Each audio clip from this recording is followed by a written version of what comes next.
Hi, welcome everyone.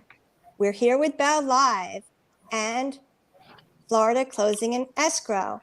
We have two expert attorneys who will be presenting today on how to take title and some tips.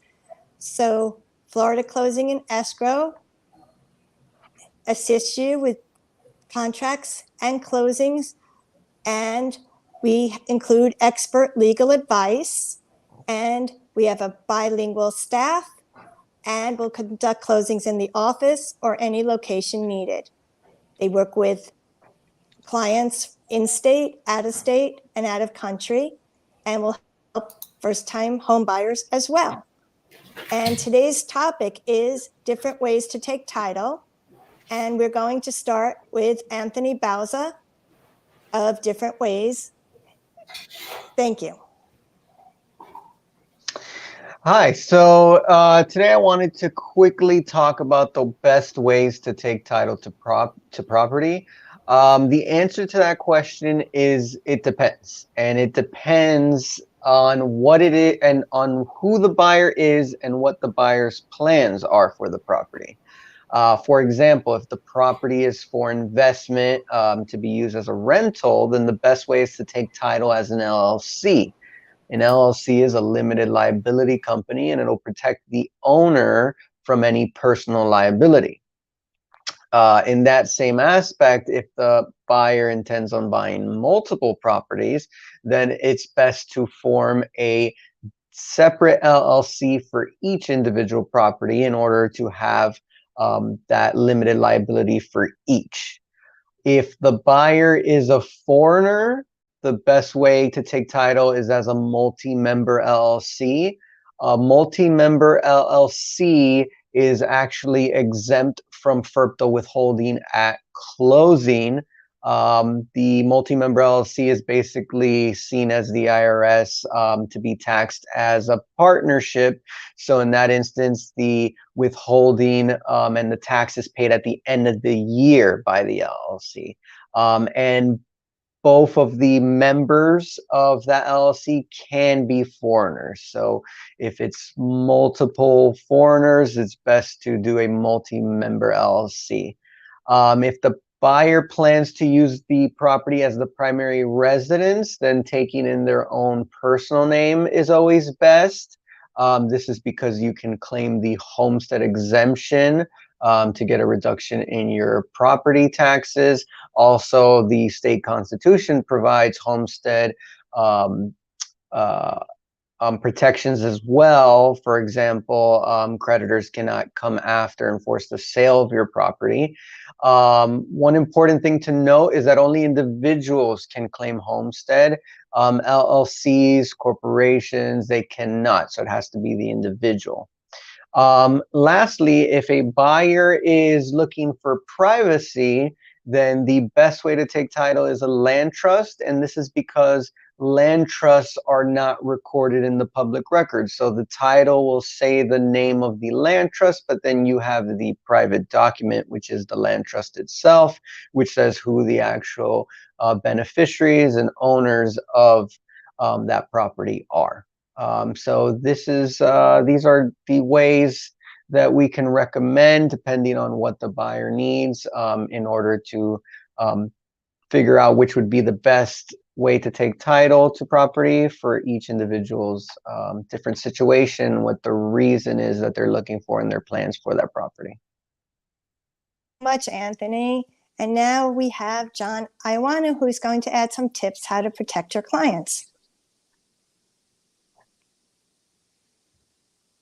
Yes, okay, I unmuted myself. Hi everyone, hope everyone's doing well. Just 3 quick tips. The first one is to start with a strong contract. Fill in all the blanks and sections and check off all the related boxes. Anywhere where it says check 1, make sure to check that box. And most important, if you come to any type of agreement that is not covered in the contract, make sure to add it to the additional terms section. Why is this important? Because verbal agreements, emails, or text messages are not binding to the contract, unless it's in writing. So we have to make sure we add those in the additional terms section. And if possible, have us as real estate attorneys review the contract before you send it out for signature. A lot of the times we'll get a contract that comes in from a realtor and says, hey, what do you think about this contract? I'll say, okay, there's some things that need to be fixed, but then I look at the contract and it's already been signed. So it's a lot more difficult and a little bit more embarrassing for you guys if you have to go back to your client and say, oh, I forgot this, or I needed to add this, or this was incorrectly done. It's best to send it to us first. Let us take a look at it. It only takes us a couple minutes. You can send it to us by email and say, hey, John, just take a quick look at this contract. We'll be happy to do so. Remember, it's a legal document, right? So you want to make sure you have an attorney review it anyways. And if you start with a strong contract, it leads to a nice and smooth closing. So that's tip number one. Tip number two, which is also very important, beware of deadlines. As a realtor, you have two main objectives for your client. The first one is to get the deal closed, and that's what we do. We try and get the deal closed as best we can. But if the deal can't close for whatever reason, then your job is to protect your client's deposit. And ways to protect your client's deposit is always be aware of deadlines. And basically, there's two main deadlines in the contract. There's really only one for cash, but there's two for a loan. So the one for cash is the right to inspect, right to cancel period, which is in the contract. If left blank, that's 15 days. That basically is just what it says. It's the buyer's right to cancel during a specific amount of time. The buyer decides for whatever reason, actually they don't even need a reason. If the buyer decides that they're no longer interested in purchasing this property, they can cancel and get their deposit back. Let's say if it's left blank, it's 15 days. So you have 15 days to cancel. On the 16th day, that deadline passes and the buyer can no longer cancel without forfeiting the deposit. The second deadline is the loan approval period. If left blank in the contract, that's 30 days.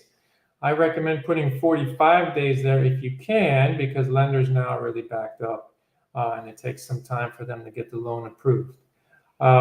So you want to be wary of these two deadlines. If they're missed, like I said, the deposit becomes non-refundable. And if the buyer loses their deposit, who are they going to blame? They're going to say it's you because you never told them about deadlines. So you want to be careful about deadlines. If you can, we have actually a form that can be filled out, which is a timetable. So you can ask us for that. Or if you have your own timetable, I highly recommend filling that out and sending it to the client. That way you can say, hey, look, I sent you this. You're fully aware of all the deadlines. If you miss something, it's not my fault. You should be aware because I sent it to you. So you're covering yourself there. And number three tip, attend the closing if possible. We recommend that you do the walkthrough in the morning or at some time before the closing. And then after the walkthrough, come to our office for the closing. Not only can you pick up your check, but it's also a really good opportunity to take photos with the client, to see them one last time, to make them feel comfortable at the closing. It doesn't usually take that long. And the good part is, so you take a picture, you post it on your social media. This helps promote yourself. But not only that, then you send the pic to your clients. And what are they going to do with it? They're going to post it on their social media. So right there, you're kind of getting some free advertising because someone might say, hey, you bought a new house. I was thinking of that. Who'd you use as your realtor? And then there's an opportunity there. So those are the three tips that we just wanted to run by you guys. We hope you're having a good day. If you have any questions, like I said, feel free to call us or email us, and we're here to help you any way we can. Yes, in Florida, Closing and Escrow works with residential, commercial properties and closings. We're wireless, digital, remote, and everyone goes the extra mile to help you to close more deals. 1-800-FL-CLOSE. And also local 305-720-2844 or 787-0425. And I'm Cindy Mirapul. Also, we have tools with Bow to help you to promote your listings and to help you get more leads and buyers. We have live opens, we have virtual opens, also good for clients that do want to buy, even sight unseen, but this gives them an opportunity to see the property, and we could do that from any location.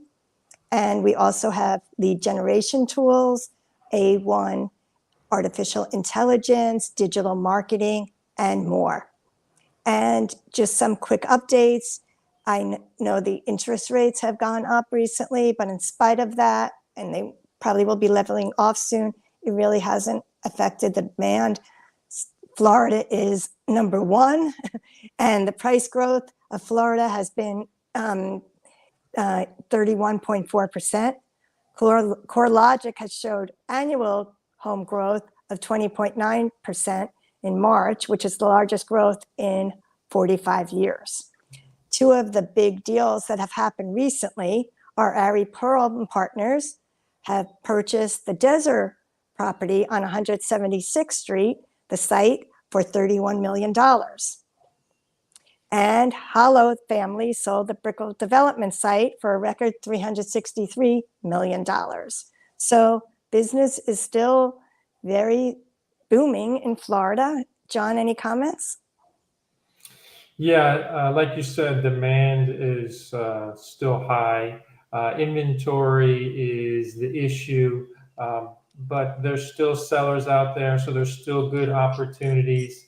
And just keep working hard. And if you need any help, please let us know. Yeah, we're happy to help you increase your sales and your closings. And any marketing tools you need, please contact me, 786-457-6832. And Florida Closing Escrow is here to help you. Thank you so much for joining us today, and we're here to help with your success. Thank you.